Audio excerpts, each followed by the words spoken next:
Iran और America के बीच तनाव अब कम होता नजर आ रहा है। दोनों ही देश अब जंग के मैदान से दूरी बनाते हुए बातचीत की टेबल पर इकट्ठे होने की सहमति जता रहे हैं। और बातचीत अमेरिका की शर्तों पर नहीं बल्कि ईरान की शर्तों पर होगी, जिसके बाद मिडिल ईस्ट में शांति की उम्मीद जग रही है।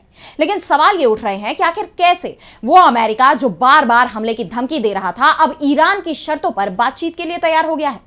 तो क्या है पूरी खबर, जानने के लिए देखिए ये रिपोर्ट। ईरान और अमेरिका में जंग की संभावना फिलहाल टल गई है, क्योंकि दोनों ही देश बातचीत के लिए तैयार हो गए हैं।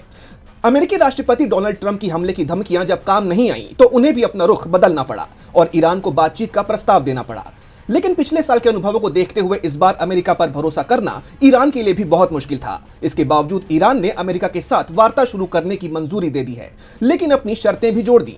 ईरानी राष्ट्रपति मसूद पेजेश्कियान ने कहा कि मैंने अपने विदेश मंत्री को निर्देश दिया है कि अगर सही माहौल हो, जो धमकियों और गलत अपेक्षाओं से आजाद हो, तो निष्पक्ष और न्याय संगत वार्ता को आगे बढ़ाया जाए। इसके साथ ही पेजेश्कियान ने यह भी साफ किया है कि ये वार्ताएं हमारे राष्ट्रीय हितों के दायरे में संचालित की जाएंगी।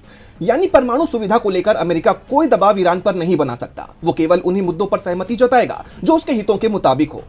पेजेश्कियान का यह बयान तब सामने आया है जब देश के सर्वोच्च नेता खामेनी ये कह चुके हैं कि ईरान के साथ जंग एक क्षेत्रीय संघर्ष का रूप ले सकती है, जिसके जवाब में डोनाल्ड ट्रंप ने भी कहा था कि हम अच्छी डील कर सकते हैं, लेकिन अगर ईरान नहीं माना तो नतीजे बेहद बुरे होंगे।